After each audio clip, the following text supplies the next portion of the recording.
Good evening, Christchurch. Thank you all for your patience. I know we were supposed to be here a few days ago, and flights, I was here, but my husband wasn't here, and I was thinking, you know what, they probably just won't want to listen to me. I just don't think that's going to go. Anyway, we're lucky that we could get another date, and so everybody's here tonight. I'm going to bring Dr. Peterson out on stage right away. He'll talk for a while, and then we're going to sit down and do a Q&A where you submitted some questions on Slido, and we'll address some of those questions that you submitted. But first, I'd like to tell you a little quick story. So we were in California before we came to New Zealand. We had just finished our tour, and Dr. Peterson decided to go to Florida, which is 3 hours different over to the east coast of North America. And I thought, I'm not going to Florida. He was going there for some political Republican governor's meeting. He wanted to scout out how to set up a meeting, and so he went there to see what they were doing. He didn't think they did a very good job, but you know. He went and he learned things. That was the thing that he was needing to do. And I thought, you know, I think I'll just hang out in California and then I'll fly to New Zealand. So I contacted Dr. Peterson's sister, Bonnie. She lives in Palo Alto, California. And she said, well, I was thinking of going to see my daughter in Hawaii. And I thought, Hawaii? That's even closer to New Zealand. So let's do that. So she said, okay. She said, so when we go to Hawaii, we're going to go see my daughter, Catherine. Catherine goes to the University of Hawaii, and she'd really like to go swim with sharks. And so I thought, swim with sharks. I'd been to Tahiti. I went on a cruise there for quite a while ago with my dad, and I swam with a shark that was it was only about that big. And it didn't bother me, but I didn't know what kind of sharks these were. These were Galapagos sharks. They grow to be 11 feet long. And I had seen a picture of my niece on Facebook swimming with sharks, and she looked pretty brave and looked like she was having fun, so I said, yes, okay, I'd do it. And the day that we went to go, I was a little nervous. I didn't really know what to expect. And we had a noon launch, and off we went. We met a marine biologist and the captain, who was like, just kind of a little bit like, he didn't have a wooden leg, but you know, I was he was kind of more gung-ho than I would have expected. You know, he was let's get out there on the ocean, you know, and I was like, oh, okay, let's go. We got out there, we had a photographer, and he wanted to know if we should take pictures. I said yes, because I'm not doing this probably again, so let's take pictures. And on the way out there, it was, you know, wavy. And the boat would smash down every now and then, the waves would come over the boat, and it was pretty exciting. It was a sunny day, it was a beautiful day.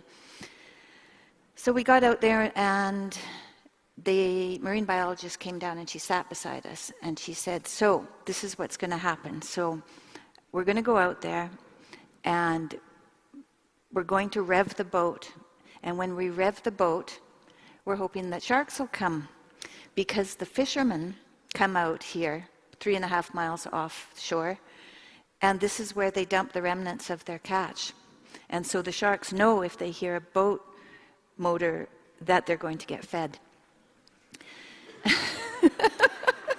Yeah, that's true. And so we okay. So we got to where we were going, and they revved the boat, and you could start to see their torpedo shapes in the water. And we went along, and you could see their fins following behind. And she said, now I'm going to get in the boat, or get off the boat first. I'll check them out to see what kind of mood they're in. And I want you to get off the boat, but I want you to stand behind me, and I'll always be between you and the sharks. And we thought, okay. So I got in the water first, and the water was pretty warm. And I'm a lifeguard, so I'm not afraid of water, and I'm used to being in water. And my sister-in-law, Bonnie, she was a lifeguard too. And so, I mean, we all knew what we were doing, at least swimming in the water.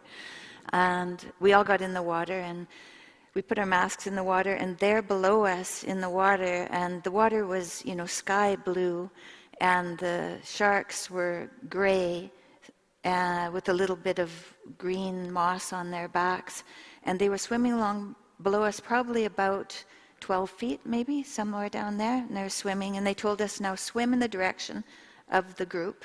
That way they think that you're part of the group. If you swim towards them, they'll think that you're attacking, and they'll attack you, so don't do that. And she said, I'll just stay between you. So we were in there, and the waves were going up and down, and we were in the water, and you could see them come pretty close, and she had told us that we had to make sure we kept our eyes on her and on the sharks, because the sharks were looking for food, and so they were checking out to see what was in the water.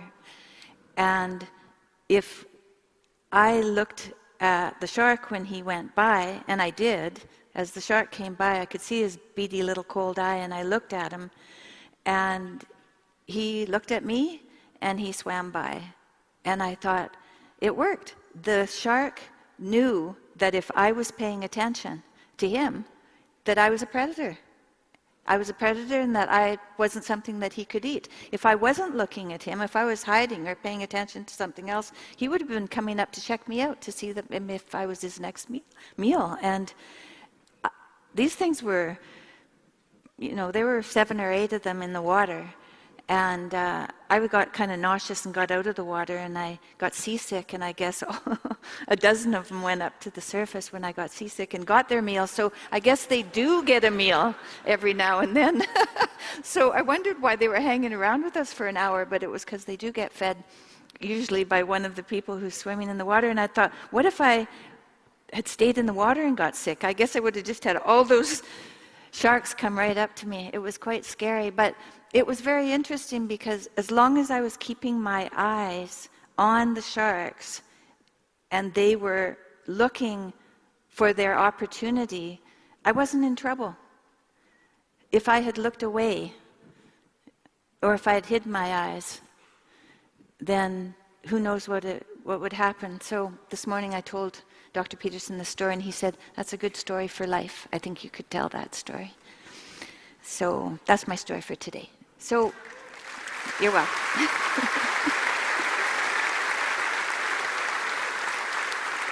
Thank you. And now, without any further ado, it is my great honor to invite my husband, Dr. Jordan B. Peterson, out on stage.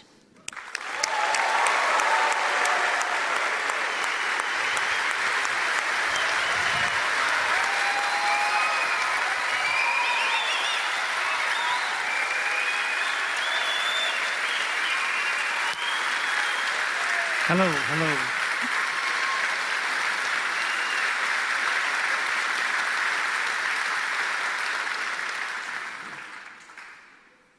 So I have a rule not to apologize, and this is a rule you should follow if you ever stand up in front of people to speak. Don't start with an apology, but I'm going to anyways.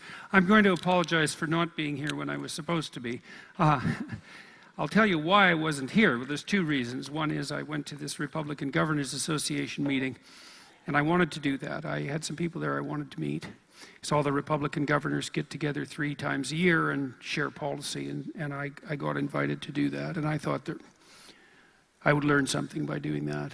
But I knew I was cutting it close, and we kind of have a rule on the tour to be in the place we're supposed to be 1 day ahead. And I thought, well, I'll be there like 8 hours ahead.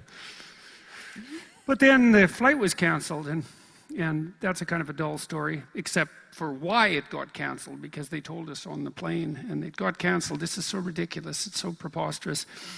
So NASA had set up a rocket to orbit the moon, and which hasn't been done for quite a long time, for decades, and they have to use a pretty major rocket to do that, because as you may have noticed, the moon is quite a ways away, and of course, when a rocket goes up, the stages of the rocket fall to Earth, and apparently one of the stages was going to fall in the flight path of the plane, and so so they decided to cancel it.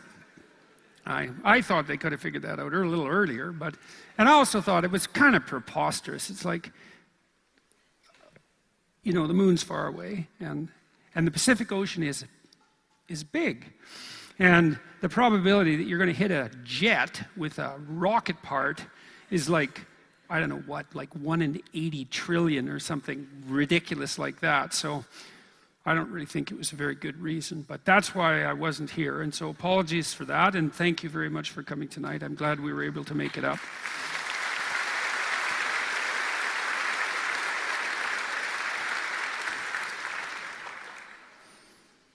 This story Tammy told today,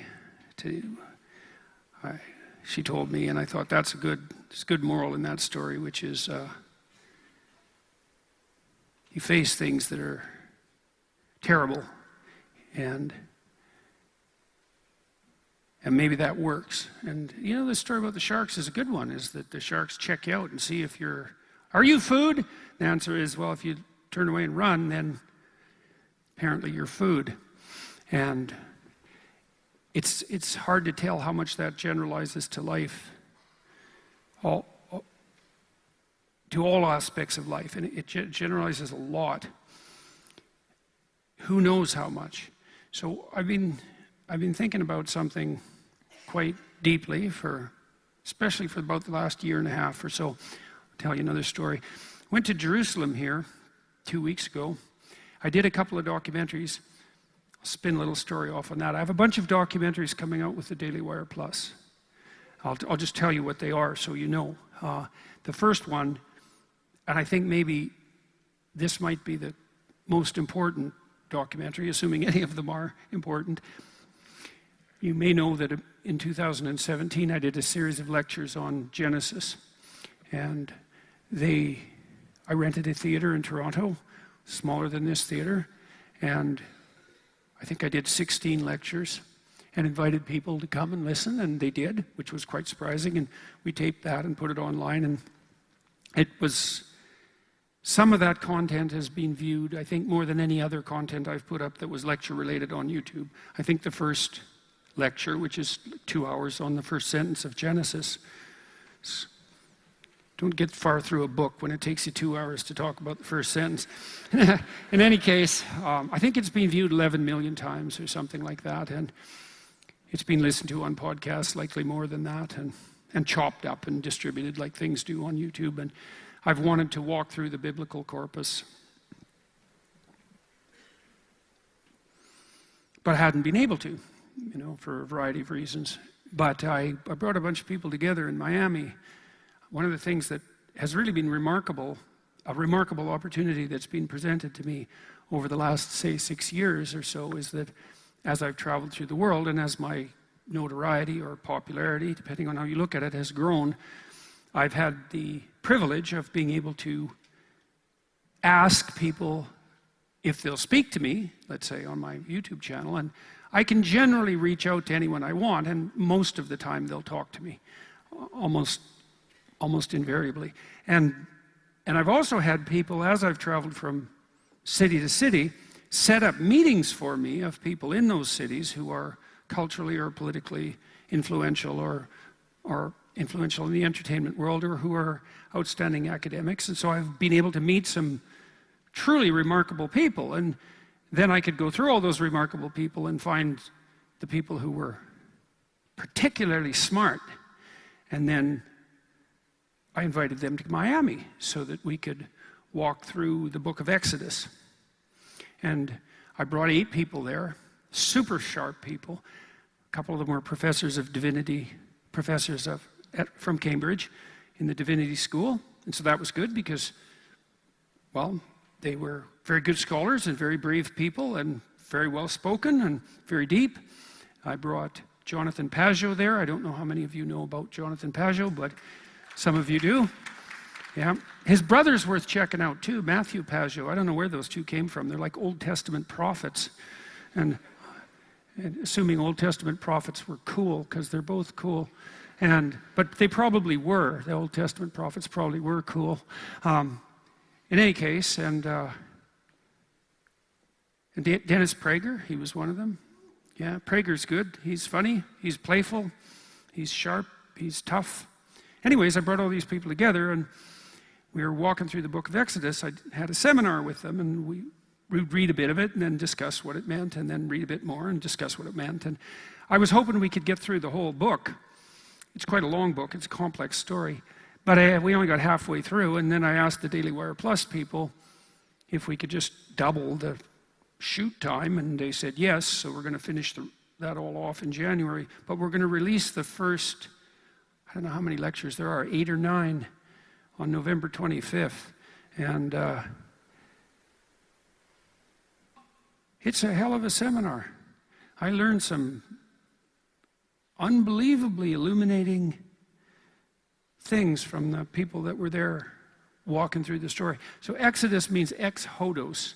It's the Greek, and that means the path forward. And you can think of the story in Exodus. It's an archetypal story. It's a deep story, and it's a memorable story. And you can tell it's a memorable story for a variety of reasons. First of all, probably most of you know the story, at least in its rough outlines, and so you remembered it.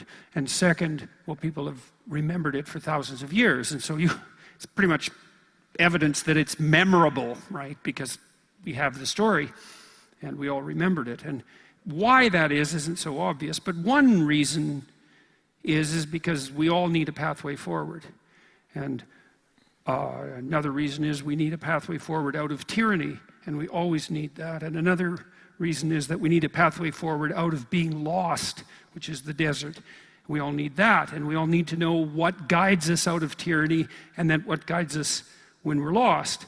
And we all need to know where we're going. And in this book of Exodus, we're going to the promised land. And obviously that's an idea with religious connotations, but it's also it's an invariant psychological truth. And the reason for that is, well, why do you get up and go somewhere?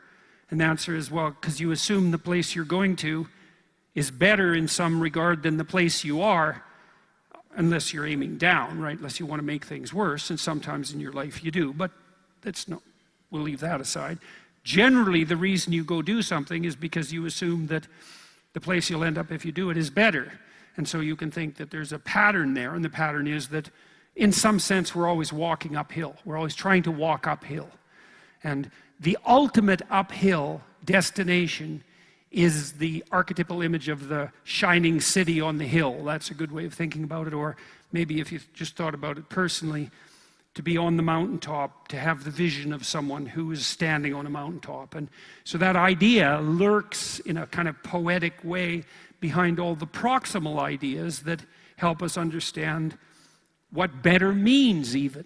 Because we all have a concept of better, right? And that's surprising in and of itself, because there's a hypothesis there, and the hypothesis is things aren't as good as they could be right now, and if we just put in some effort, whatever effort means, then they could be better. And well, we stake our life on that in the most real sense, because the belief that that's the case is literally what makes us motivated to work.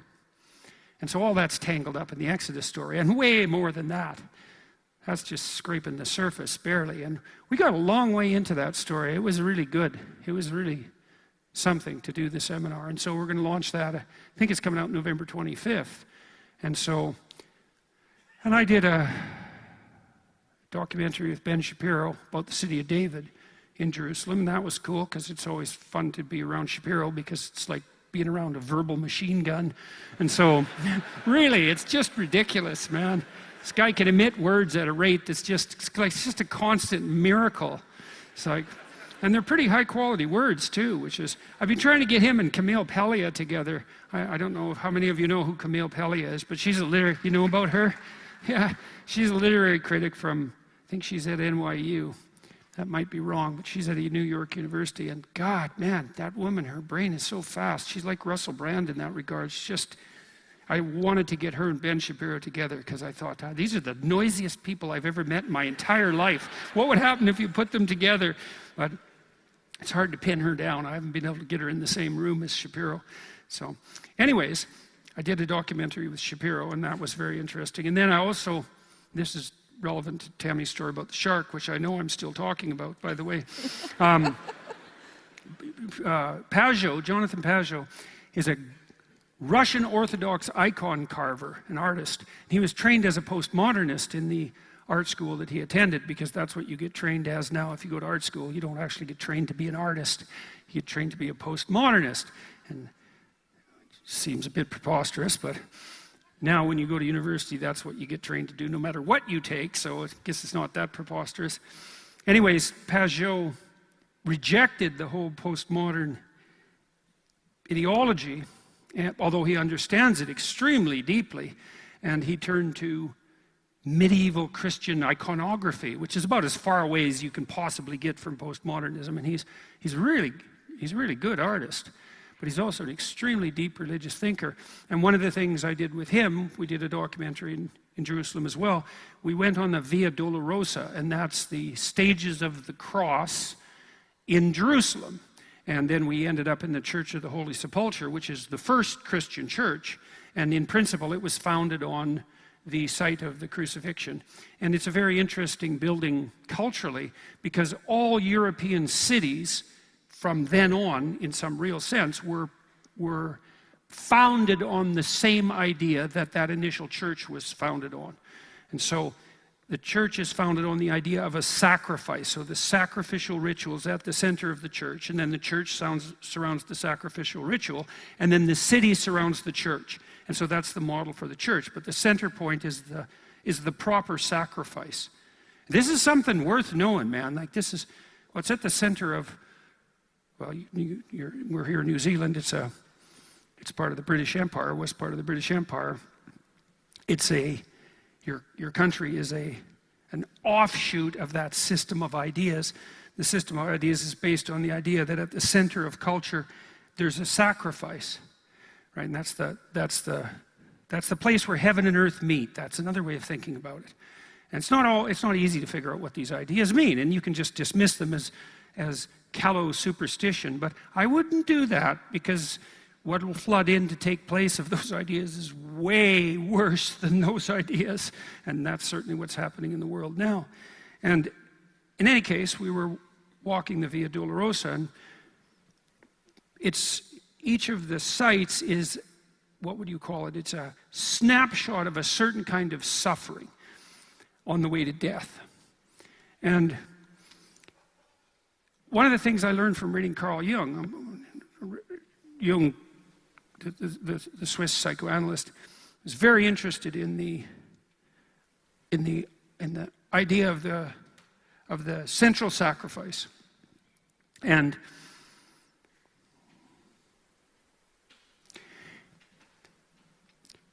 he pointed out and helped me understand that part of the reason that the passion story is memorable and compels attention is because it's the ultimate exemplar of a certain kind of story.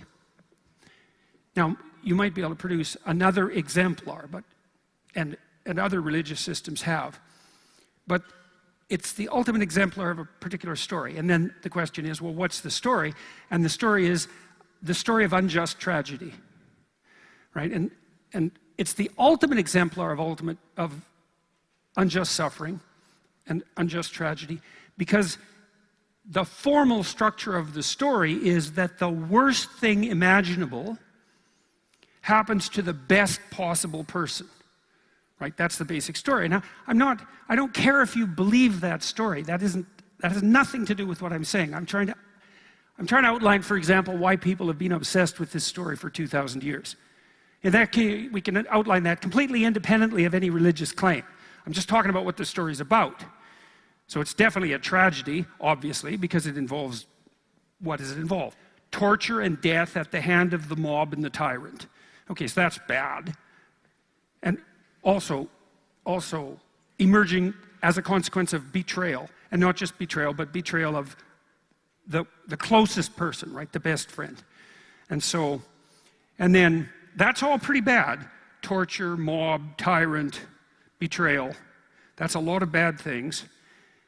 But then it's made worse by the fact that the person who's being judged by the crowd and treated worse than a criminal, in fact, despised in comparison to those known to be criminal, was also a person who only did what was best all the time, and everyone knew it, including the people who tried to kill him.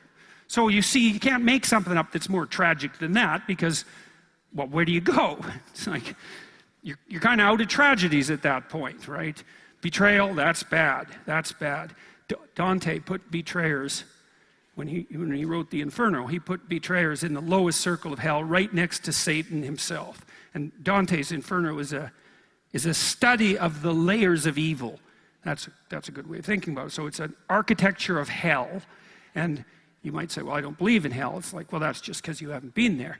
You know, you'd believe in it if you'd been there. And it also means that you just don't understand, because it's Dante's book in particular is the architecture of evil. He was trying to understand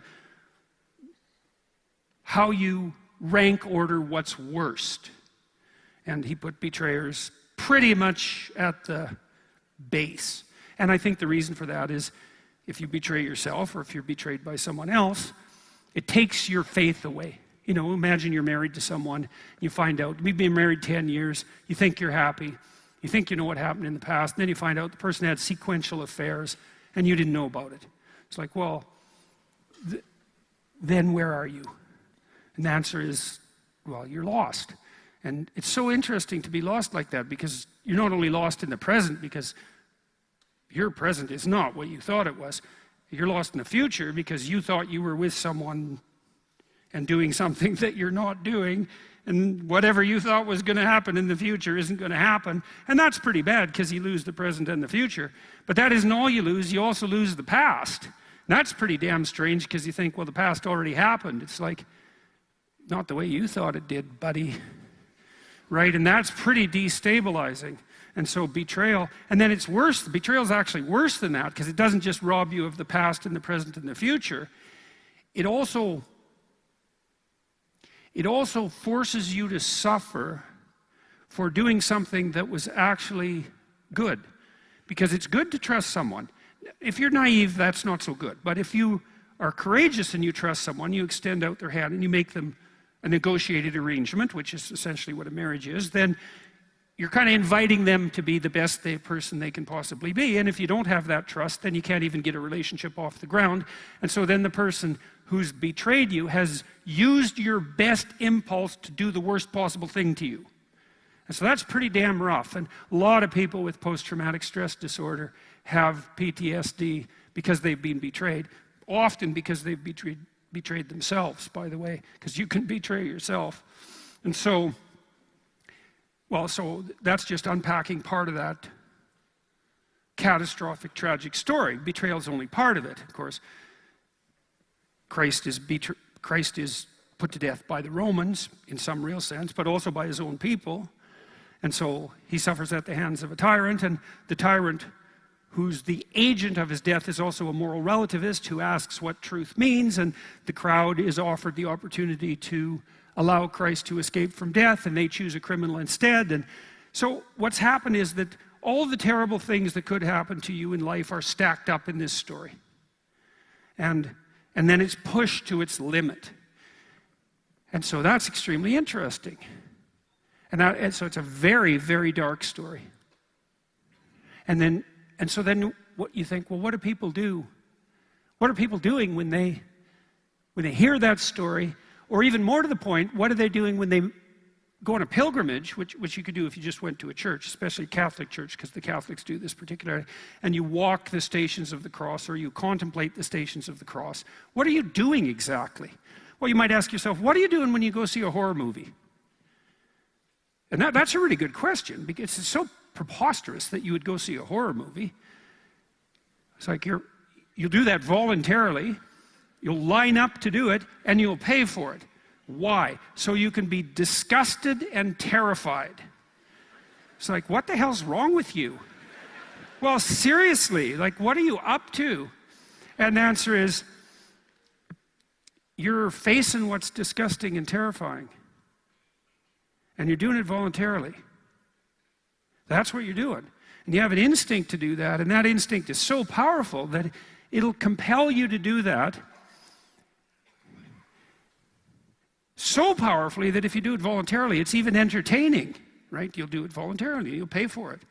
And that's not so preposterous, because one of the things that psychotherapists have learned in the last 100 years, regardless of school, is that if you sit with someone and you find out what they're afraid of and what they're avoiding, and it's a good combination of those two things, because there's things to be afraid of properly, and there's things to be afraid of improperly, and it's improper to be afraid of those things that you have to face in order to move uphill, right? And so therapists have learned that if you get people to face what they're afraid of and avoiding voluntarily, that they get better. And you might say, well, that's because they get less afraid, but that actually isn't what happens. That's not exactly what happens. They get braver instead. It isn't that they get less afraid, and they're not just less afraid of what they're now exposing themselves to. If you treat someone who's agoraphobic, who can't get in elevators, let's say, and you help them learn to confront the elevator step by step until they can finally get in and ride it again, then they start doing things all over in their life that they were afraid to do previously. It generalizes. So if you watch yourself move towards something that's frightening successfully, then you start to understand there's more to you than you thought. And there is more to you because you've actually learned something when you confront this thing you're afraid of.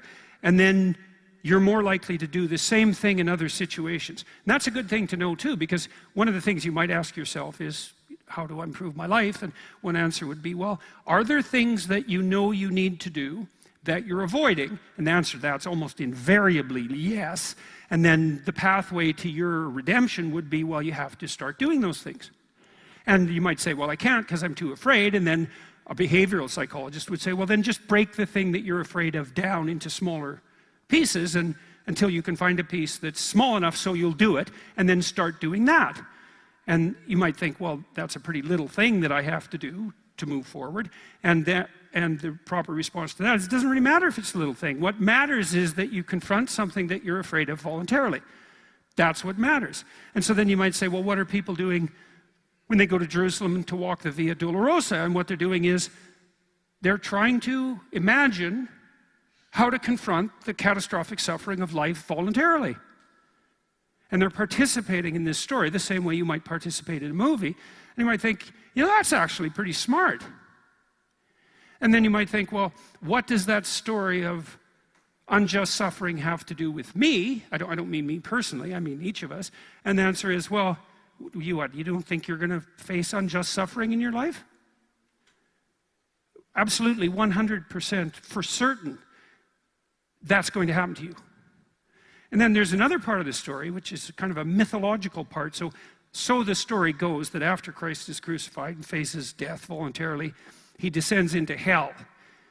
And that's part of what has to be faced. And you might think, well, what does that mean?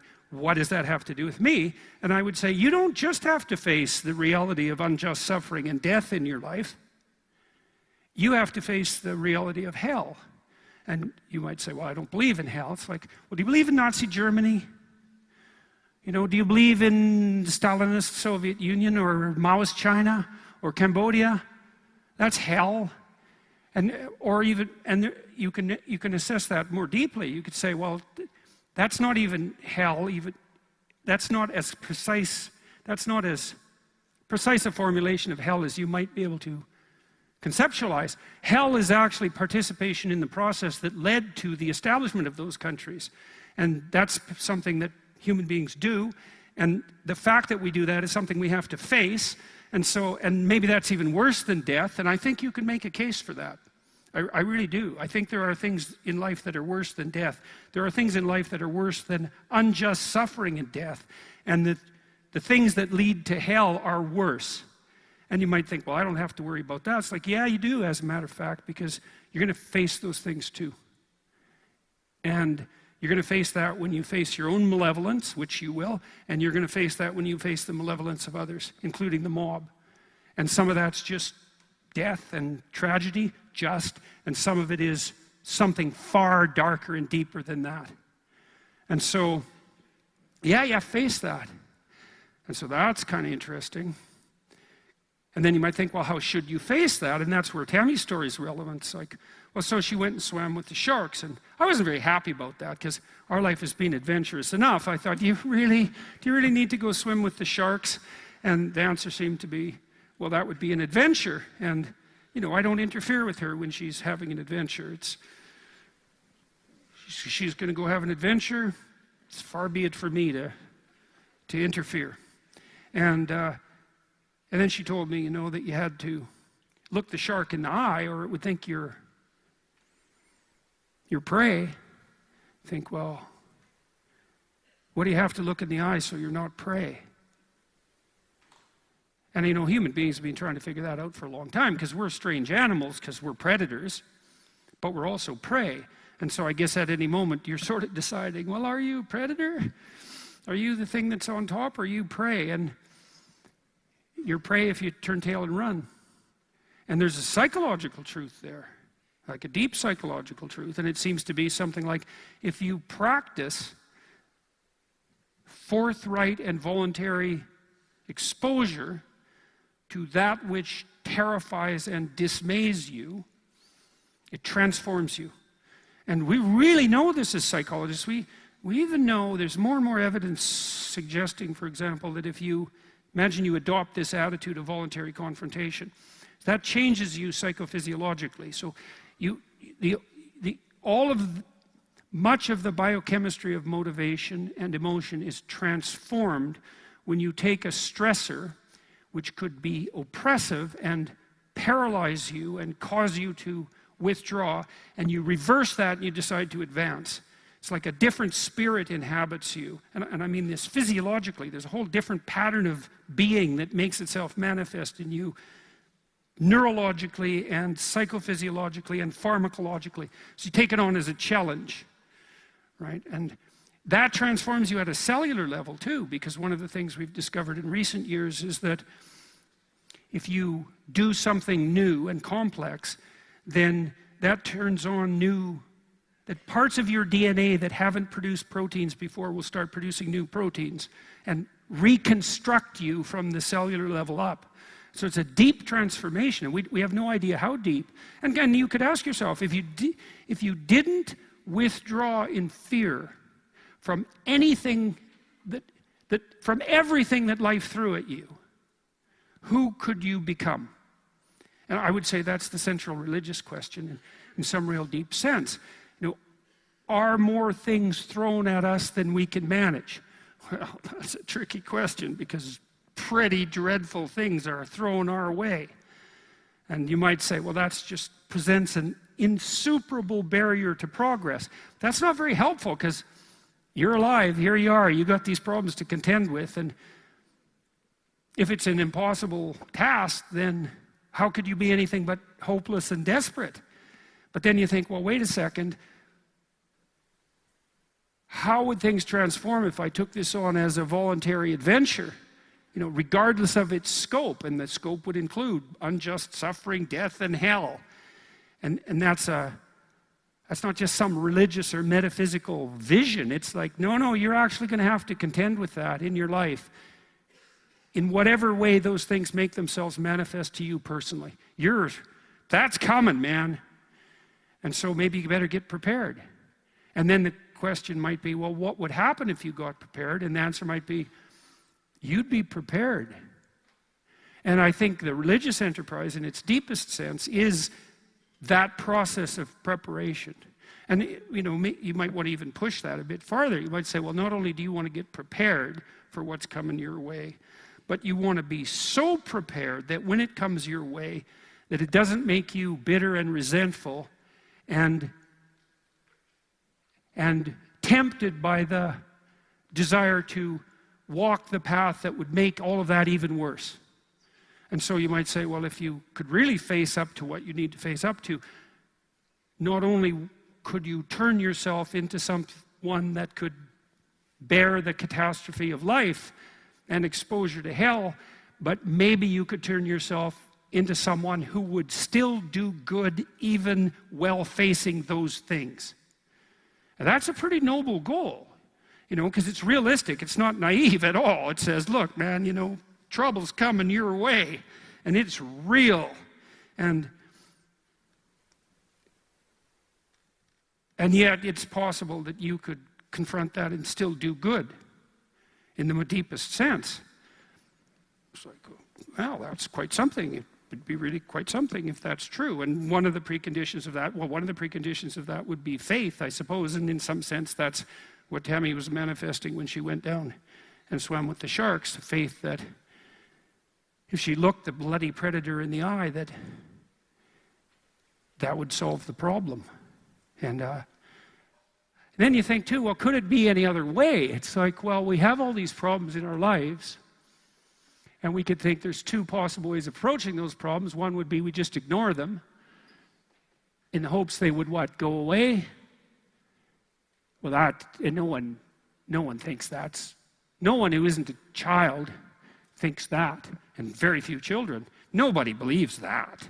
We know perfectly well that if you got to face something, man, you better face it. And if you're going to face it, that's probably the best pathway forward. And then you might think, well, what does that mean ultimately? And it might mean something like, face it, you know, as deeply as you possibly can and as voluntarily as you possibly can. And there's an element of faith in that because you have to put yourself on the line. But you're kind of stuck with that anyways. You know, that's the rub. And so I was in this monastery in California here. It's a thriving place.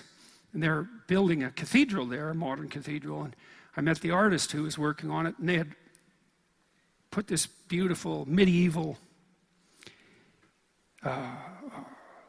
representation of Mary, the Mother of God, at the top, and then crucified Christ below that. And then behind that, because that was a statue, behind that there was an ancient symbol of a cross that was the cross of the resurrection. So that was behind the crucifixion. And all this was done in Venetian stained glass. So the whole mosaic, which was about 5 stories high and covered an area about as big as this stage, let's say, had all been assembled by Italian craftsmen who'd made it out of 1/4-inch pieces of glass. Beautiful, beautiful. And it was really something to see.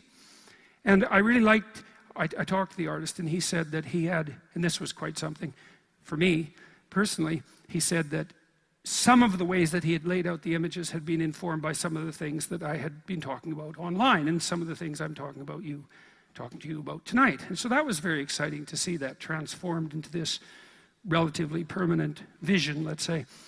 And so what does it mean that that one cross was behind the other? So the first cross was the crucifix, and then this other cross was behind it. It means something like, well, the resurrection story, the passion story isn't the death of Christ. The passion story is the resurrection of Christ. And so even though it's a catastrophically tragic story, it's a comedy. A comedy is a story with a happy ending. And the comedic part is the Spirit resurrects. But it's a strange story because the resurrection of the Spirit is dependent on descent into the abyss. And I think that's right. I think that's true. You know perfectly well that sometimes when you make a most radical transformation in your life, it's because you've confronted something extraordinarily difficult, and it tore you apart in some real sense. But you did that successfully, and then you reemerged. And you reemerged wiser and hopefully better. And you might think, well, that was hell, but there's more to me now than there was. I learned something worth learning. And then you might ask yourself, well, how deep does that go? Right, that pattern. It seems to be the pattern of learning. It's certainly the pattern of radical learning. You can think about it as the pattern of radical transformation. So there's an idea that lurks at the bottom of our culture, insofar as our culture is, say, Judeo-Christian, that if you gaze into the abyss and you see death and hell, but you keep looking, what you see is the resurrection of the Spirit.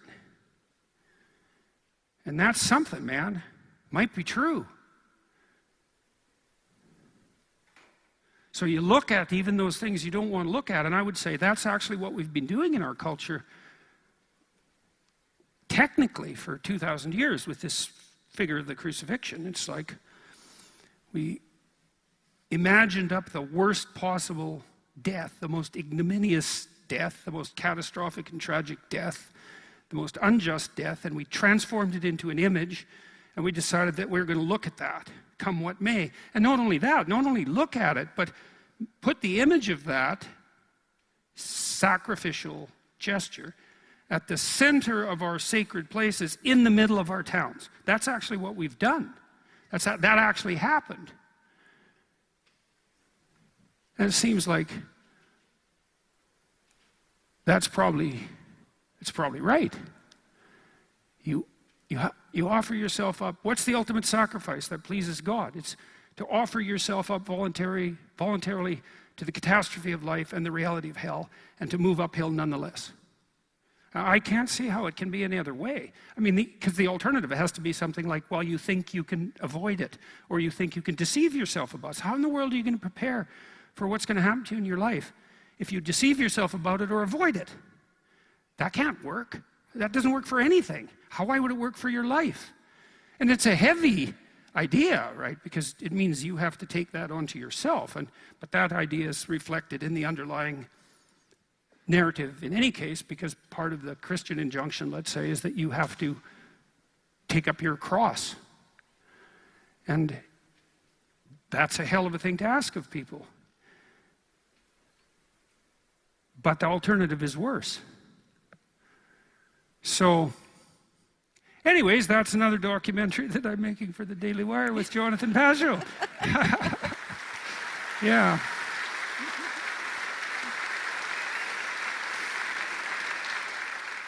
And so, what's the moral of the story? You have to swim with sharks, and if you look them in the eye, then you don't get devoured. And so, that's something, man, to know and to practice. I'll just close it with this. So, I'm writing a new book called We Who Wrestle with God, and partly what I'm doing in that book is analyzing the character of the monotheistic spirit portrayed in the biblical corpus. And the Bible is a library, not a book. And it's a library of books that were assembled by the human imagination working over millennia for reasons we don't precisely understand, right? Because how do you understand a process that extended over thousands and thousands of years? It's very difficult to get to the bottom of that. But one of the things you see in the biblical corpus is that there's an insistence that the highest value is unitary. And so that insistence is something like all manifestations of what is good are derived from something that's central and unifying that's good. That's the proposition. And then the mystery is, well, what is that central unifying good? And the proposition is something like, well, it's something that you can invite into your life and that you can act out. It's not a description of objective reality. It's more like a description of the nature of the proper animating spirit. And then the stories in the biblical corpus are snapshots. They're narrative snapshots of the nature of that spirit. That's a reasonable way of thinking about it. In the story of Abraham, which I did talk about a fair bit in my lecture series on Genesis, this is a good story to contemplate. So Abraham, he's the classic failure to launch, immature adolescent adult. In this story, he's 80, and he still lives in his father's tent. And his father's rich, and he has a secure life, Abraham, and he can just lay around all day and eat peeled grapes if he wants, and someone will peel them for him. And a spirit makes itself manifest to him, and I'll try to explain what that means, that says you have to stop doing this, you have to go out into the world. And so what does that mean? It means, well, imagine that you have a comfortable life as a teenager, or as a young adult, or as a child for that matter, but you know that you're not destined for comfort. There's a part of you that knows that, whatever that means, part of you that knows whatever that means. And what it means in part is that there's something calling to you to move past the zone of comfort into the terrible world. And that's, in the story of Abraham, that's characterized as the Spirit of God. And it's a proposition. It's the Spirit of God is best conceptualized as that which calls you out of comfort to the adventure of your life. And that's an interesting idea, because you could imagine that you could accept that, and then you would move out past comfort and have the adventure of your life, or you could deny it, in which case you would forestall the adventure and you just settle for the comfort. But there's no neutrality in that regard, right? You have to do one thing or the other, and so you either put your faith in the Spirit that calls you forward out of comfort, or you put your faith in the reverse. There's no other options, and so you're stuck with you're stuck with the acceptance of a kind of faith either way. One would be faith in comfort, the other would be faith in adventure. And the Abrahamic adventure is a very rough one, because as soon as Abraham leaves the comfort his father has established, all hell breaks loose, right? He encounters starvation and tyranny and the conspiracy of powerful people to steal his wife, and war and death and the necessity of sacrificing his son. It's just brutal. It's just one bloody catastrophe after another. But it's an adventure. And that's a very interesting way of conceptualizing things as well, is that we're not exactly built for comfort. And the spirit that animates us isn't one that allows us to be content with mere contentment. We actually want to contend. And that the meaning in life isn't found in that comfort. And that's why when people talk about the meaning of life being something like happiness, they often mean something like contentment. It's like, yeah, no, not exactly. It doesn't look like we're hyper-motivated by the idea of being nothing but a satiated infant, right? All our needs taken care of. That's what you want. I want all my needs to be taken care of. Really? Is that what you want? Perhaps not. Perhaps you want an adventure. And then you might say, well, how best to undertake an adventure? And the answer might be, in the spirit of voluntary and forthright confrontation with the catastrophe of life. And that there's nothing better than that. And so I also find that quite realistic in some sense, because I don't buy the contentment argument. I think it's contemptible in some sense to settle for that. And I don't think we would settle for that. Anyways, in Dostoevsky's great book, Notes from Underground, he talks about the problems with the utopian vision of universal contentment. He says, look, that's not what people are like.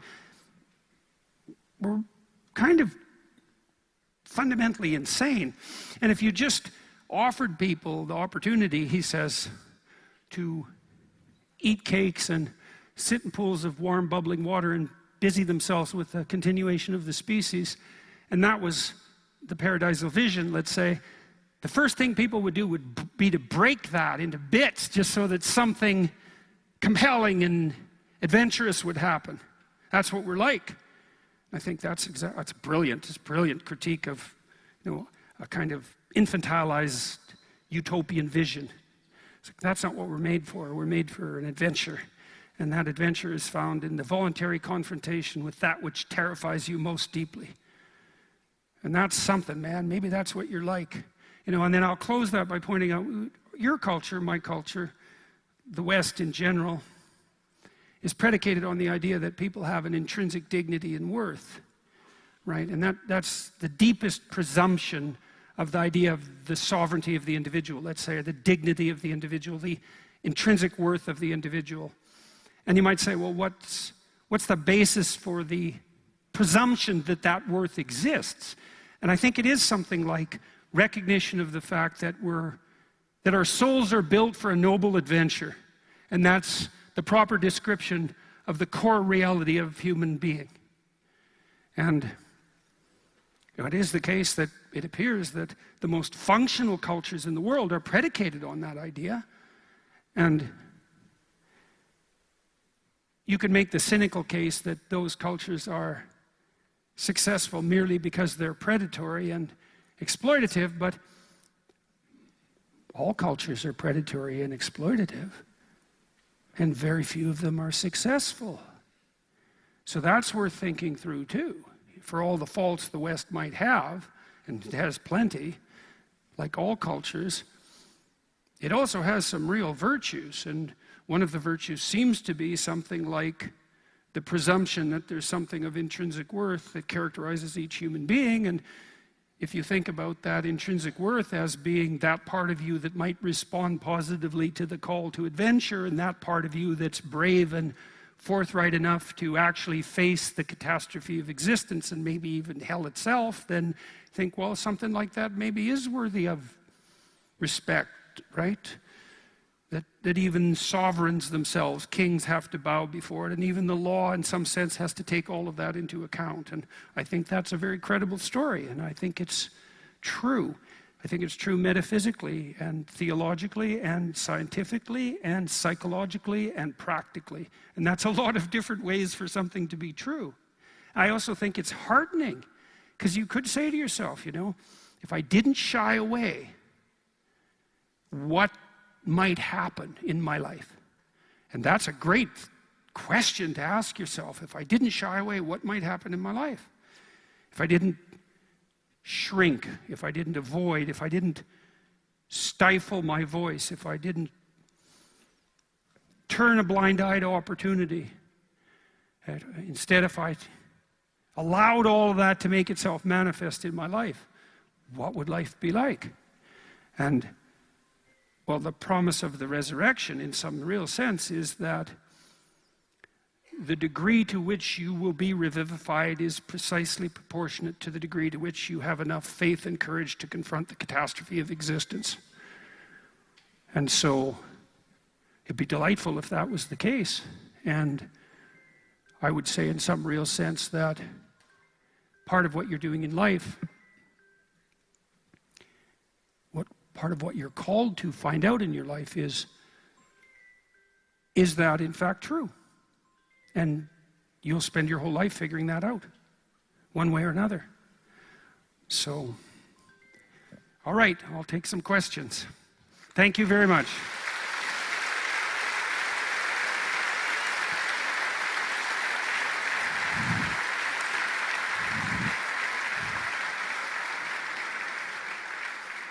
Good shark story. Thank you. Yeah. And here I am in one piece. So far. So far. Okay. What's that noise? I have to say that because I know everyone can hear it. Somebody's being tortured by their cell phone. Yeah. And is extremely embarrassed about it. Okay. I'm a high school teacher here in Christchurch. What are the best ways in which I can stand up against woke ideology without being cancelled?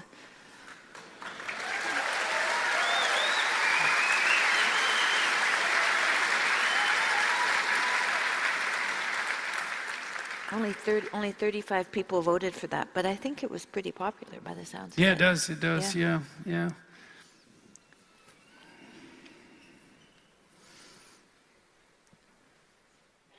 Yeah, you know, by the time you find yourself in a situation like that, where that question becomes particularly germane, you probably already made 1,000 mistakes. So, you know, one of the things I observed at the University of Toronto when I worked there is I could see this woke nonsense emerging over decades. I really started to see it when I was at McGill University in the 90s with the encroachment of ethics committees on the research enterprise. And I could just see it just doing this like this year after year. And I could see it when I was a graduate student. And I went to Harvard after I was at McGill, and it was pretty under control there in the 90s when I was there. The psychology department there the people there were pretty damn tough. And they were in charge, like the adults. And a lot of them really were adults, and they were smart people. We met some remarkable people there. And then I went to the University of Toronto, and it wasn't the same caliber as Harvard. And unsurprisingly, because Harvard's a very high caliber university. And then I would observe my faculty colleagues retreating. So the administration, which has ballooned out of control over the last 30 years in universities, would just incrementally move forward with increasingly intrusive demands. Each demand being rather small demand, but the sum total of all the demands was not small. And I had many minor altercations with my colleagues at faculty meetings, pointing out that this was happening and saying, well, are we going to say no? So the university would say, well, you have these fourth-year seminars, they only have 15 people in them. We have a staff shortage, faculty shortage. Can you double the size of the seminar? And my response to that was, well, how about you hire some more faculty members and a few fewer people on the administrative side? How would that be for a solution? And then I tried to get data, and the data question was, how many administrators have you hired in the last 10 years compared to faculty members as the student population has grown? And I never did get that data from the University of Toronto, but we know it broadly speaking for universities, and the answer is there's more students, there's no more faculty members, like there's more students than there were 20 years ago. There are no more faculty members, and there's way more people on the administrative front. And so, but the answer to my colleagues was, that my colleagues always delivered was, well, you know, does it really make that much difference if we double the size of our seminars? And the answer is, well, yes, if the seminars are valuable and the interpersonal time you're spending with the students is necessary and the whole enterprise is credible, because these students have worked for 4 years and they're usually at the top of their academic heat by the time they get into fourth-year seminars, and they need the attention. And now you're going to dilute it by a factor of 2, and that means that if the seminars were worthwhile to begin with, then yes, you're compromising them. So yes, actually it does matter if the whole enterprise matters. But then, if I was rude enough to point that out, the response was often, well, if we don't do what the administration wants, they won't give us what we want. And my observation was, and I used to say this, have you noticed that they're not giving you what you want anyway? And then that was usually when I was hushed up in a variety of ways and we moved to the next topic. And so I watched my colleagues take micro-retreat 5,000 times. And then by the end of that, they were in a situation where they had to ask a question like, well, what do we do to not be canceled by the woke mob? And the answer was, don't let the woke mob form. Well, it has formed. It's like, yeah, it has. A little late now. Now you're paying the price for all that avoidance, which we just talked about in the first part of this discussion. And so, you know when you quell what you have to say, right? And you experience an inner disquiet, you think, I have something to say, but I'm afraid to say it. It's like, fair enough. How afraid are you not to say it? People have complimented me on my bravery, which is something I'm not particularly comfortable with, because I don't think it's the right way of thinking about it. It's not how I think about it. I think, no, I'm just afraid of the right thing. It's not that I'm brave. I'm way more afraid of not saying what I have to say than I am of saying it. And the consequences of saying what I have had to say have been dramatic and sometimes very painful, and also extremely rewarding, both of those at the same time. But I know perfectly well what the consequence of not saying what you have to say is, because I studied totalitarianism for 40 years. And in a totalitarian state, no one ever says what they have to say. You know, we have this theory about totalitarianism. It's sort of the theory we have about Putin right now. It's like there's a lot of innocent Russians, and there's Putin.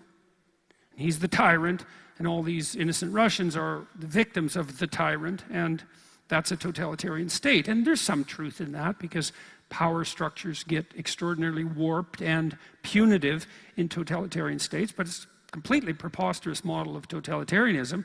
The reason that totalitarianism is total is because everyone in a totalitarian state lies about absolutely everything all the time to everyone, to themselves, to their wife or husband, to their children, to the other members of their family, to their friends, to their colleagues. It's the old Russian joke.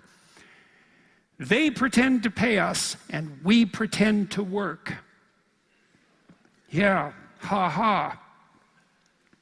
Ha ha, till everyone starves. Very funny. And you think, well, does everybody really lie all the time in a totalitarian state? And if you ask that question, the first proper response to that is, you wouldn't ask that question if you knew anything at all about what you were talking about. Because the evidence is pretty damn clear. In places like East Germany, we went and visited, Tammy and I, when we were in Berlin, we had this very interesting day. We went and visited the museum of the Stasi, that's secret police in East Germany. And the Germans are pretty damn efficient. When they go in for the whole secret police thing, they do it in that hyper-efficient German way. And so we went to this complex of administrative buildings that was quite large and walked through these 1970s offices where the Stasi operated. And it was a huge complex, huge prison-like complex. And it was run by this guy who was a dissident in East Germany when he was 17, who was arrested and put in there for a year, along with his girlfriend, who they tortured in front of him. And now he runs the whole museum, so that was his life. And this bureaucratic infrastructure, hyper-developed in the Germanic way, was only part of the Stasi network in Eastern Germany. There were huge buildings devoted to the secret police all over Germany. Why? Well, 1/3 of the Eastern Germans were government informers. 1/3. So that means if you had a family of 6 people, 2 of them were informing to the government. And so what did that mean exactly? Well, it meant they listened to everything you said, and then if you ever said anything that would be displeasing to everyone else who was lying 100% of the time, which would really mean anything that was ever true, even remotely, then you could be reported for that, and that wouldn't go very well for you, let's say. But also, if you were the person who did the reporting, well, then you'd get a reward. You know, it was very common in the Soviet Union, where there was a terrible shortage of apartments and people were crammed into these small living areas. Because how much space does someone need, after all, when there's more important things to be concerned with? And one of the most effective ways to get a new apartment would be just to denounce your neighbor down the hall and get them sent off to the gulag, kicking and screaming at 3 o'clock in the morning in front of their family, stripped naked, so they couldn't struggle to, effectively, and then be rewarded by the government granting you an apartment. That's a lovely basis for social organization. And so, totalitarian state is a state that's in the grip of the lie. And so, what that means for each of us is that every time you lie, this is the truth of the matter, every time you lie, you've just allowed yourself to become possessed by the same tyrannical spirit that's at the core of the totalitarian state. And you might think, no, I'm lying. It's like, no, the spirit of the lie is making itself manifest within you, and you are participating in your own possession. That's what's happening. And so I'm way more afraid of that than I am of the consequences of saying what I have to say.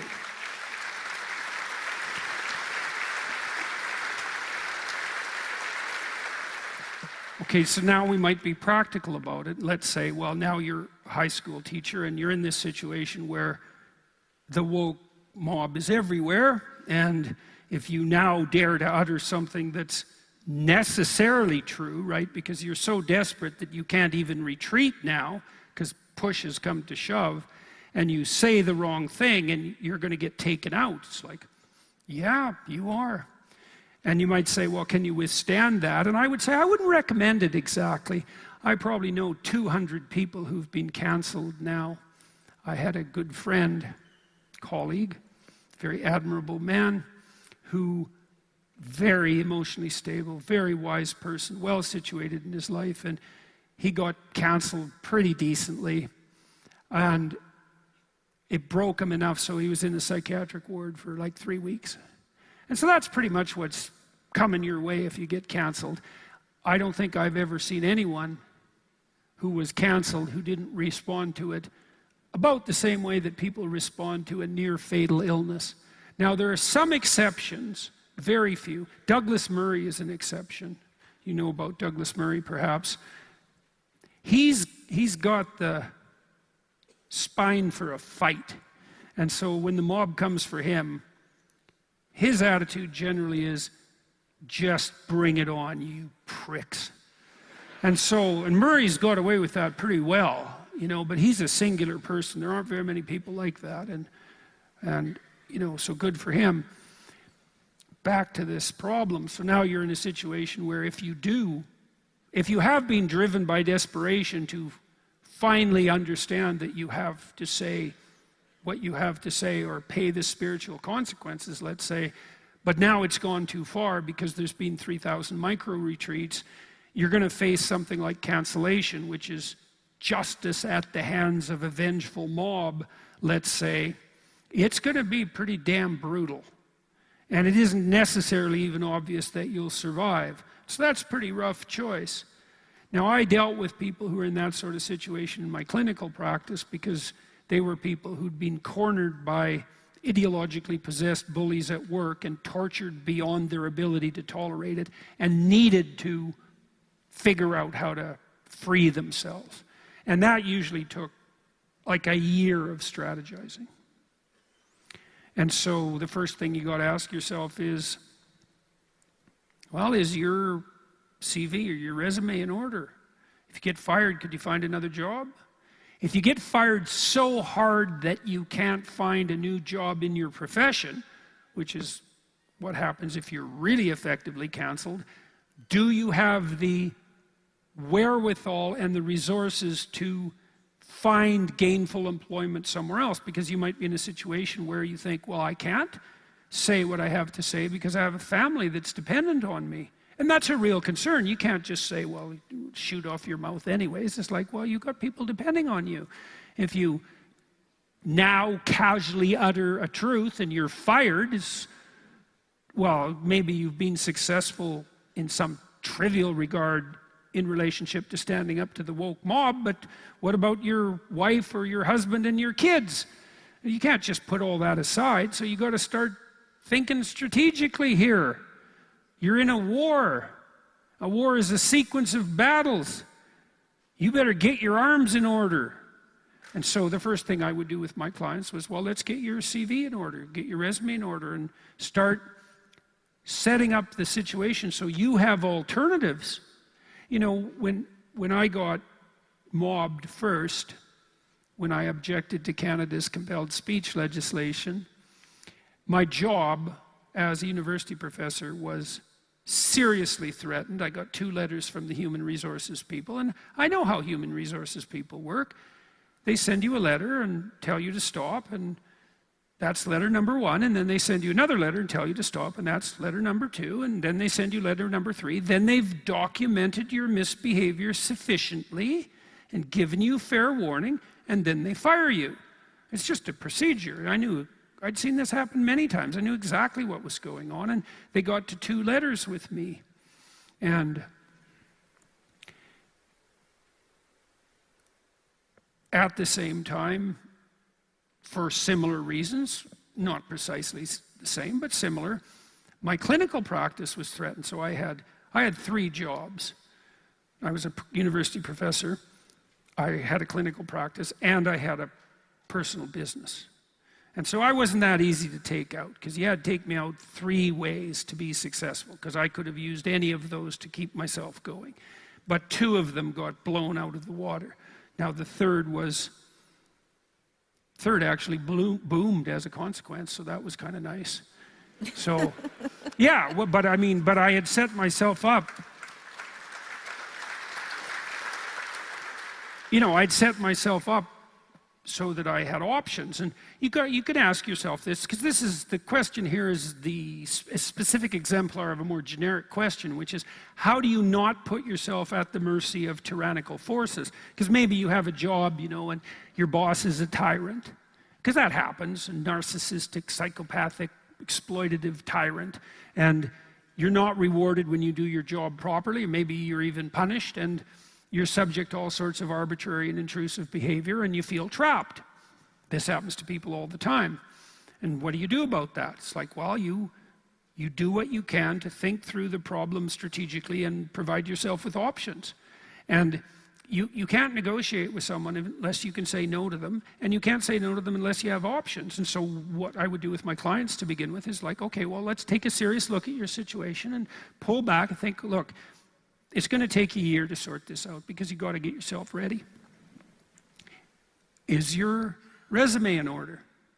Well, generally the answer to that from people is no, and people are embarrassed about their resumes. It has holes and gaps, and it's a record of their failures as well as their successes, and they probably haven't updated it in 5 years, and they're embarrassed to look at the damn thing to begin with, because then they have to face all their avoidance and failure across their life, and they're not confident in putting that forward, and so they hide it in the filing system in their computer and never look at it. And so the first thing was, well, bring me your bloody resume. And often people wouldn't do that for like 3 weeks because they were too afraid, and then the task would be, just go onto your computer, find the folder with your resume in it, open it up and look at your resume. Don't fix it, don't adjust it, just gaze at it. And usually if I could get people to do that, then they would start to, that was looking the predator in the eye, then they would start to have enough courage to maybe start going through it line by line. We'd get their resume polished up. And polished up didn't mean falsified, it meant I'd look at it and think, look, well, how are you going to justify this gap in your employment? How are you going to justify this gap in your employment history if you're called on it?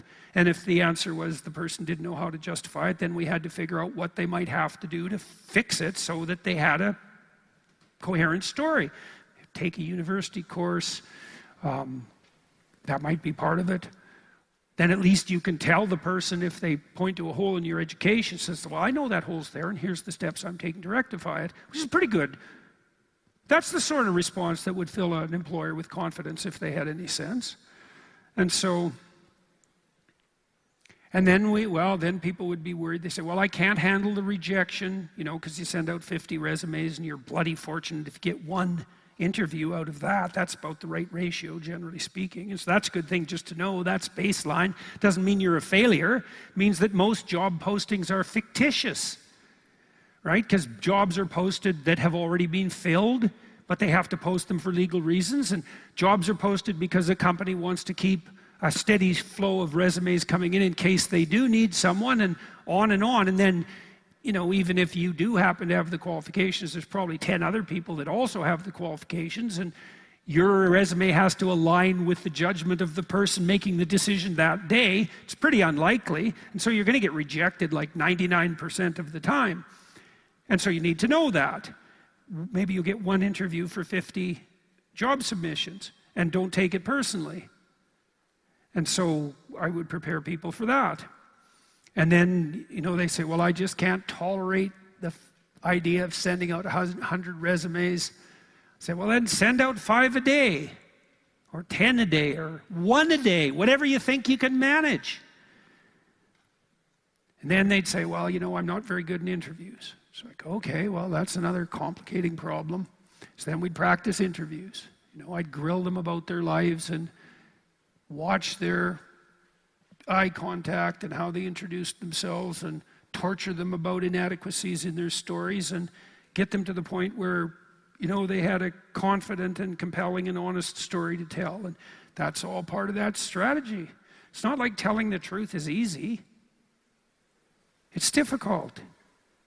You want to stand up to the woke mob? It's get your act together. Because it's not easy, right? Because you're seeing the incursion of a serpentine and multidimensional bureaucratic tyranny that works behind the scenes. And uses reputation savaging and gossip and innuendo to destroy reputation. It's a hell of a threat. And you're going to have to put yourself together well enough to be able to withstand that. But if you do, it'll be good for you, because it'll force you to put yourself together. It'll force you to become the sort of person who can say no. And you can say no to someone if you have options. And no has to mean, I know what no means. People never like to talk about what no means. No means, if you keep doing that, something you do not like will happen to you with 100% certainty. That's what no means. And you have to be, that's what no means when you say it to children. And there's a brutal element to that. People don't even like to think that. It's like, well, what the hell do you think no means if you mean it? No means I can take more torture from you than you're willing to dish out. So Especially it means if other things. You're 2 years old. Yeah. So you have to sit down, whoever asked this question. You have to sit down, you have to ask yourself, okay, what is it that I want to say? And that's going to be a pretty terrifying internal meditation. And it's a form of prayer, and it's the invitation to a revelation. It's a form of prayer because it's predicated on humility. It's like, okay, I'm not happy with this situation. Something's gone really wrong at work. There's something I need to say. What is it that I need to say? It has to be an honest question. You have to really want the answer. And you'll figure it out. You can start playing with it, and then you want to formulate, this is what I have to say, and then you might have to figure out why. Because you have to be strategic about these things. Why do I need to say that? Boy, that's a complicated question. Well, I'm not pleased with the way I'm being required to act at work. That's pretty vague. What exactly are you not pleased about? What exactly have you been called upon to do that's making you resentful and taking away your motivation? What exactly would you have to say or do to counteract that? That might require, 100 hours of thinking and 20 pages of writing to get that straight. And then you might ask yourself, okay, well, that's the problem. That's what I want to say. This is what I'll have to do to put myself in a position so that I have the ability and courage to say it. And then that's what you have to do. And you might think, well, that's real difficult. I used to talk to my clients, they would talk to me about being miserable at work. And then we would walk through what they would have to do in order to change. And they'd say, well, I don't want to do that, which is why they were avoiding it to begin with. Or do I have to do that? Or I'm not sure I can do that. It's like, fair enough. It's no bloody wonder you're terrified of it and avoiding it for obvious reasons. You don't know how to conduct yourself well in an interview. You're embarrassed about your CV, and that means your whole history. You don't know how to stand up to the woke mob. You've compromised yourself. You're in a situation where other people are dependent on you. You have reasons to be afraid. They're real. But here's something else to be afraid about. You're 35. You don't like your job. It's dead end. You're not motivated. You're bitter. You're resentful. You're 35. You're still, or 50, I don't care, but whatever. Doesn't matter because the story will work out the same way. It's like, and so you're too afraid to change, so you're not going to change. Well, that's a stupid theory, because yeah, you're going to change. You're going to get older. And if you're already bitter and resentful and you don't change, you're just going to get worse. And in 10 years, you're going to be in the same situation, except it won't be the same because you'll be 10 years older. And you'll be 10 years more bitter. And you'll be 10 years smaller. And the tyrants will be 10 years more powerful. And so you should just sit and think about that for about a week. And you should decide whether you're more afraid of changing or more afraid of not changing. And so I think part of the reason that I'm disinclined to shy away from conflict when it's necessary, even though I hate conflict, is because I'm way more afraid of not solving the problem right now than I am of the pain that would be necessary to make the situation clear. And that's because I look ahead and I think, what's it going to be like if we don't solve this problem? It's going to be just like it is now, except the problem's going to be worse and I'm going to be weaker. And I'm already disinclined to solve it. And so how disinclined am I going to be to solve it when it's worse and I'm weaker? And that's this, right? And what's the bottom of this? Well, that was what Dante was trying to figure out when he wrote the Inferno. And you might think, well, I don't believe in that. It's like, well, that's just because you don't know what you need to know. It's an intractable reality that you can spiral downhill. And you should be afraid of that. More afraid of that than you're afraid of saying what you have to say. Because the alternative to saying what you have to say is a descent into hell.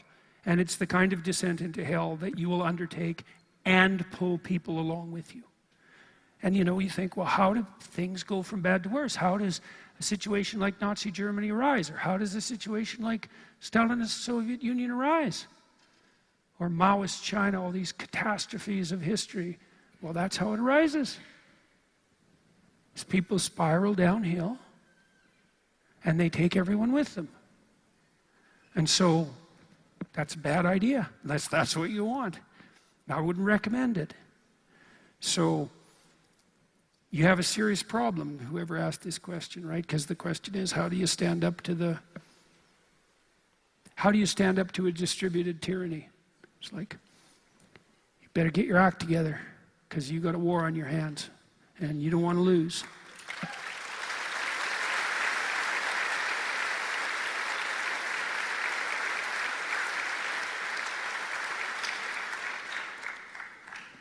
Hi, Dr. Peterson. What's your advice for dealing with the loss of a parent, my father, with whom I had a bad relationship at the time of his passing?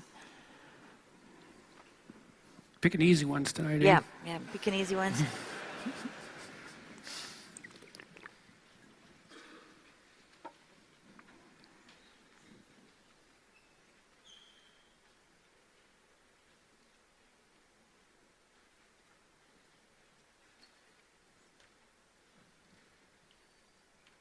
Well, the first thing I would say is there's not a lot you can do about that relationship with your father because he's now gone. But one thing you could do is not do the same thing with other people in your life. So we're going to assume that you have some other family members and that you have some friends for the sake of this discussion. Obviously, I don't know who you are. If you want to atone for the catastrophe of failing to reconcile yourself with your father, you have to determine what it is that you did wrong. Now, I don't know your situation. I mean, your father might have been a psychopathic narcissist for all I know.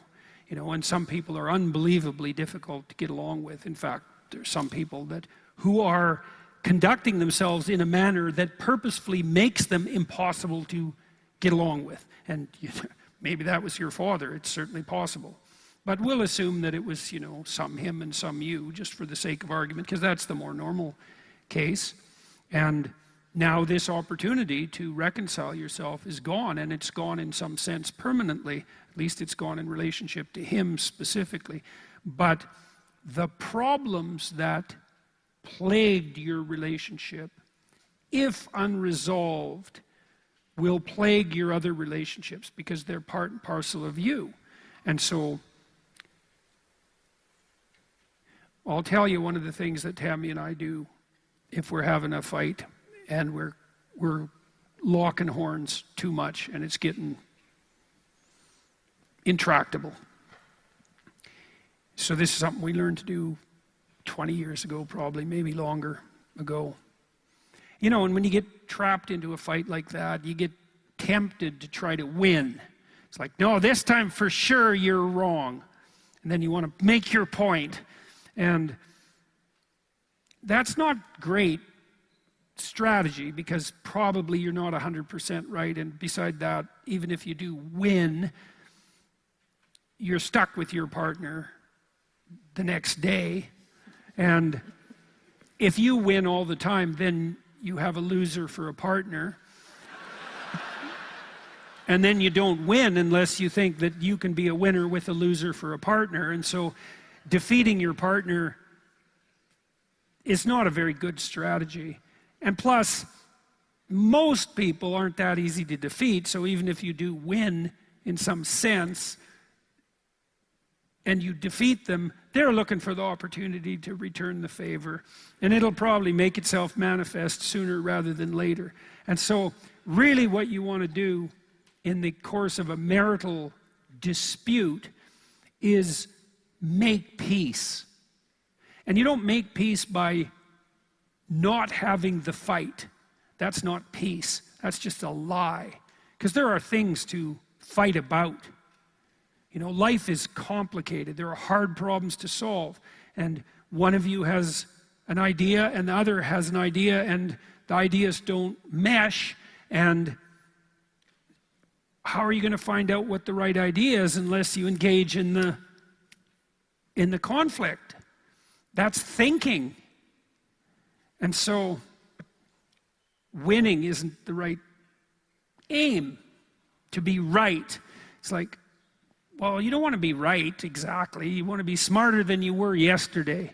Or maybe you want to be smarter tomorrow than you are today. Maybe your partner has something to tell you, even if they're doing it stupidly and badly, just like you are for them. And so you want to listen, but you want to win. And so then you lock horns. And so one of the things we learned to do was to go apart and sit and meditate, so to speak. And like I said, that's a form of prayer. And the prayer is something like, okay, I want peace. And then you have to decide, do you really want peace, or are you still so mad you want to win? And of course, you're still that mad. So then you got to get that out of your head. It's like, well, what do I want? Oh, I know she's really wrong this time. Stick it to her. But, okay, Christ, peace. Okay, peace. God, peace. Yeah, how annoying is that? So you have to get your head around that. And then you think, okay, well, probably I'm stupid in some way I don't realize. It's like, there's something. You want a certainty in life. There's one. Probably you're stupid in some way you don't realize. That's for sure. So you think, okay, I'm probably perhaps I contributed to this problem in some small way. She's probably 99.9% wrong, but I might be 0.1% wrong. Possibly. Then you think, okay, what did I do that was stupid at some point that made this argument more likely? And then you wait. It's like, and then you'll get the idea. It's like, oh, and maybe it'll be something you did 3 months ago or a week ago or yesterday or this morning, who knows. But you'll get this little idea about, yeah, there's something stupid I did to make this more likely. And you think, well, even that was stupid, but it's still only 0.1% of the problem. It's like, it's not. And as soon as you realize what you did stupid, you'll know that you're not as right as you thought you were. And then you can go tell the other person. It's like, hey, here's how I was stupid. And then she could tell you how she was stupid, and hopefully she was more stupid than you. And that's the desirable outcome, but it's unlikely. And then, you know, that tends to take a fair bit of the hostility out of the argument. And so you can think about your father, and you can think, okay, I need to do an exhaustive accounting of my stupidity in relationship to my father. How was I ungrateful?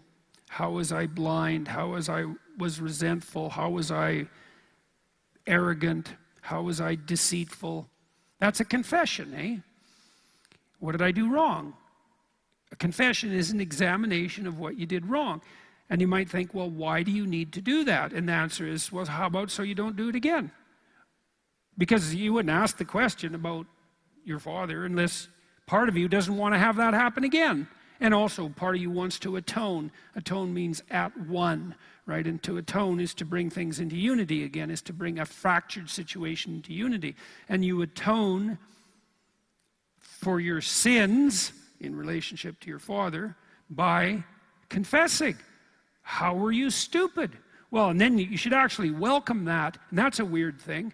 So you welcome that self-examination, because if you could really understand how your own blindness poisoned your relationship with your father, you might be able to understand your blindness well enough so that you could rectify your other relationships in the present, and you could stop making those idiotic mistakes in the future. And that would be a good deal, especially if you've already decided that you don't want to repeat those mistakes, which is why you're having grief about the fact that you didn't get to reconcile yourself with your father. And so then you can think, oh my God, if I could just figure out all the stupid things I'm doing, and that's a lot of things, then maybe I could fix them. And then you might think, well, what would happen if you fixed them? And I would say, well, here's a bunch of things that would happen. Is if you repaired the relationships with your family, then you'd pull your family closer, and that might close the gap that's left in your heart by the departure of your father. So that'd be a plus. And that'd be really good for your family, because if you start fixing your relationship with them, they'll start, generally, not always, but they'll start fixing their relationship with each other. And so then the family can pull together and tighten, even though it's had a hole torn in it. So that's a pretty good deal. And then you can do the similar things with your friends, and that'll tighten up your web of social relations, and that can, I wouldn't say exactly compensate for the loss of your father, but it can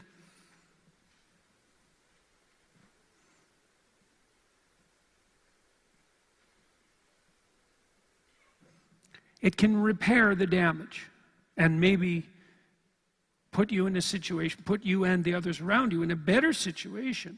And that's something that's definitely worth doing. And so,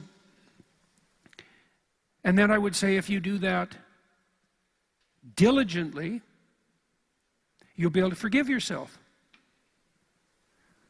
And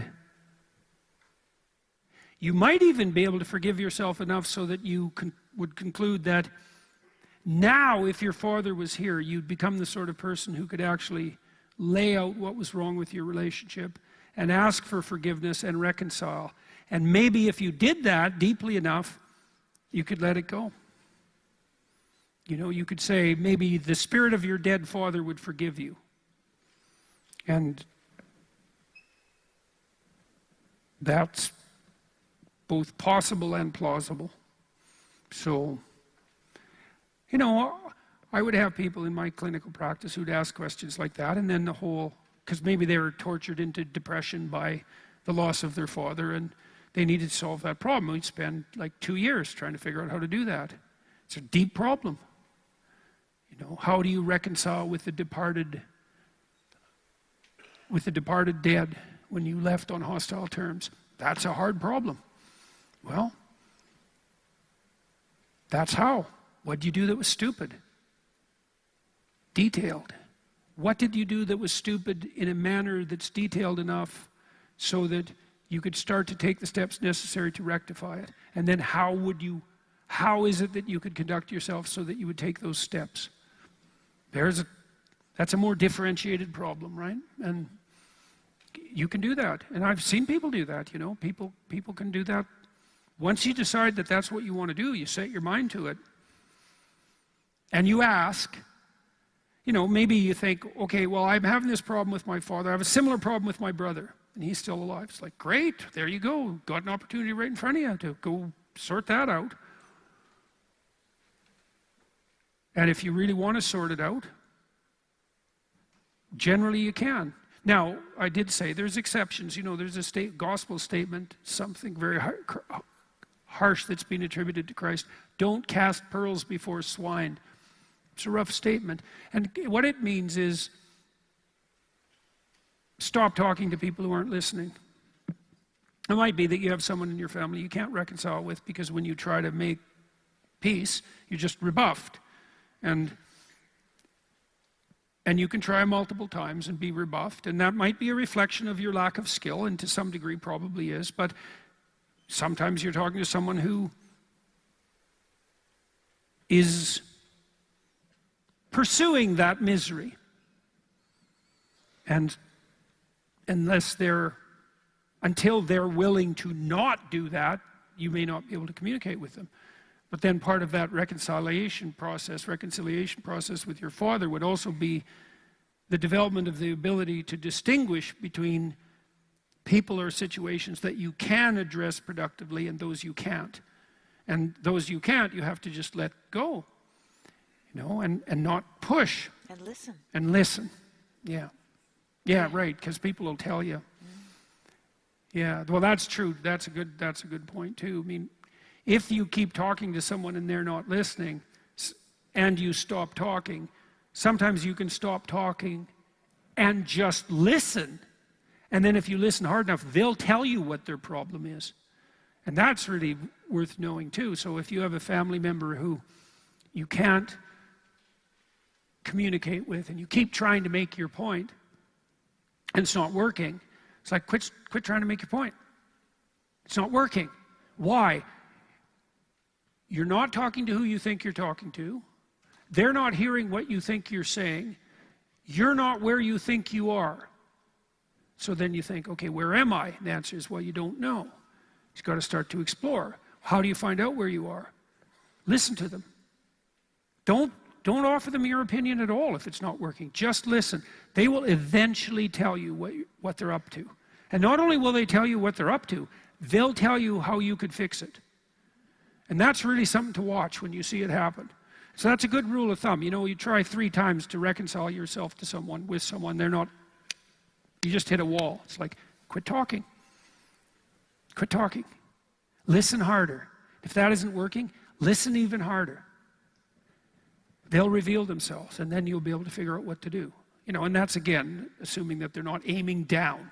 And now and then you run into someone who's aiming down hard, and you just have to let them hit whatever they're aiming at hard enough to either kill them or wake them up. And often there's not much you can do about that except try to be a good example and to be available if they do need to reach out. So imagine you got 6 or 7 people in your family you want to reconcile with. You can try it with a couple of them. If you're making some progress, good, you can walk down that path. If you're being rebuffed, it's like, well, that's not a door that's open to you at the moment. So,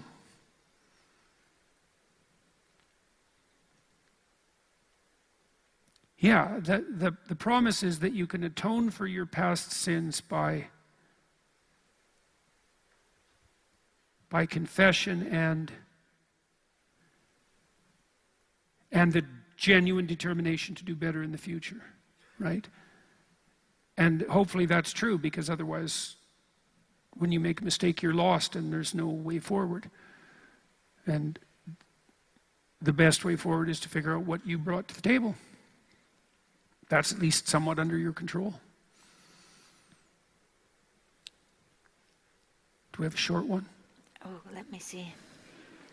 I don't know. It's up to you. Yeah.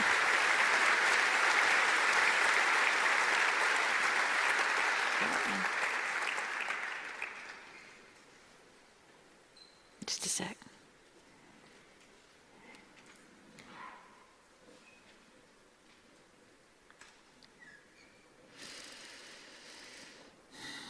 Sorry, did I complicate your life? No, just a sec. It just logged me out. I have to get back in. Okay. Here's one. How are you? We care.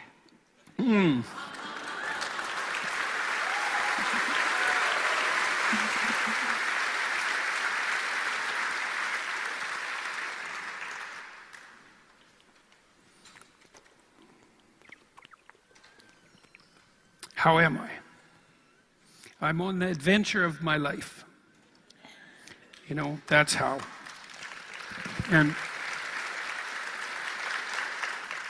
it's complicated because life is extremely complicated, and there's parts of it that are very dark, and there are parts of it that are very light. And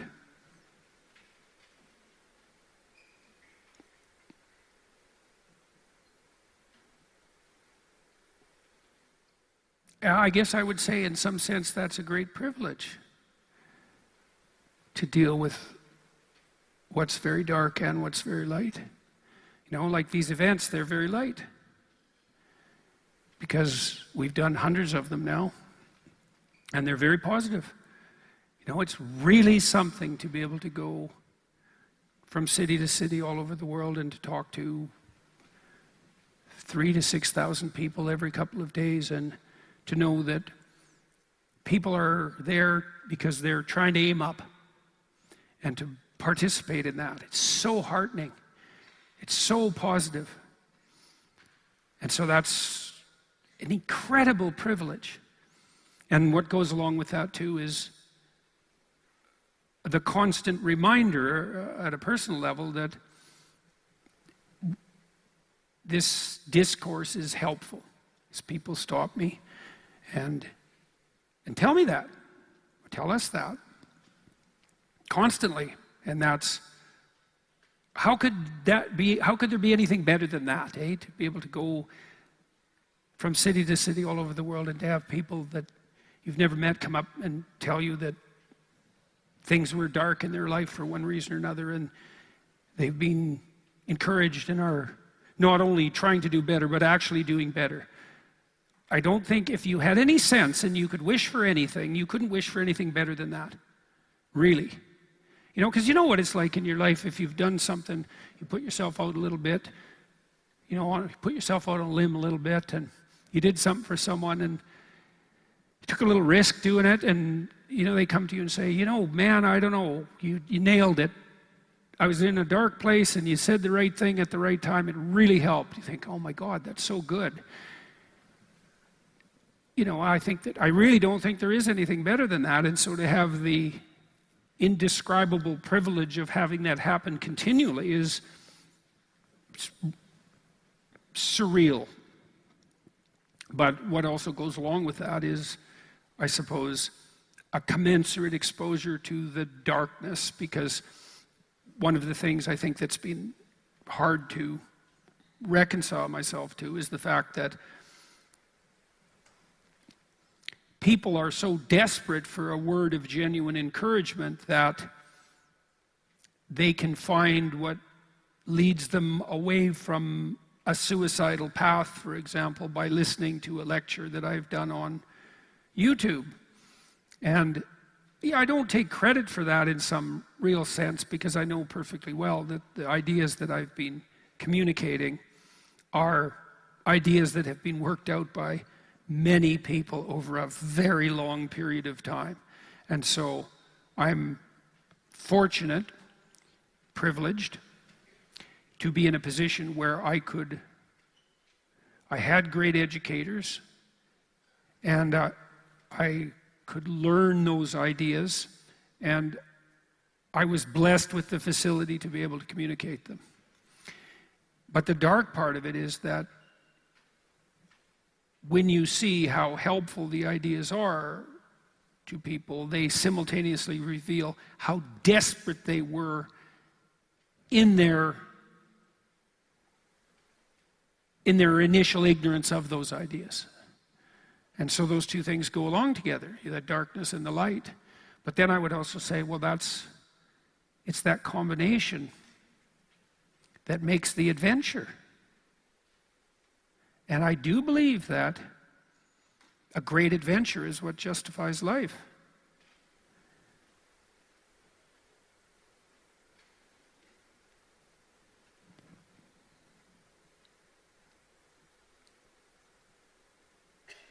And so I would say, you know, I've been privy to have a greater adventure than I really could have imagined. And I think that there's been many reasons.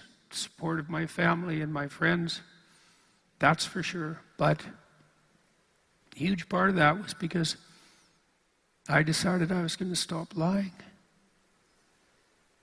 And I decided that 40 years ago. And I wouldn't say, you know, I've been entirely successful at that, because it's, who could ever say that all they do is say the truth? You got to be pretty damn careful when you make a statement like that. something in the world is liable to jump up and smack you in the face very quickly if you do that. But I can say that I've done my best to only say things that I felt put solid ground under my feet. And I swore that I would do that. Once I had understood that the relationship between the lie, say, and totalitarian hell, and the consequence of that has been this great adventure. And how am I? I'm in the midst of that. And it's something that pulls both ways, but it's a great adventure. And so I would say, thank you all for sharing part of it with me tonight. It's much appreciated.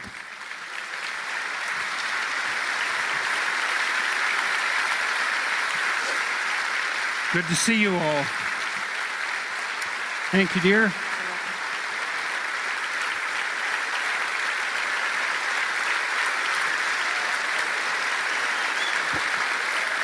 Thank you. It's a pleasure being here.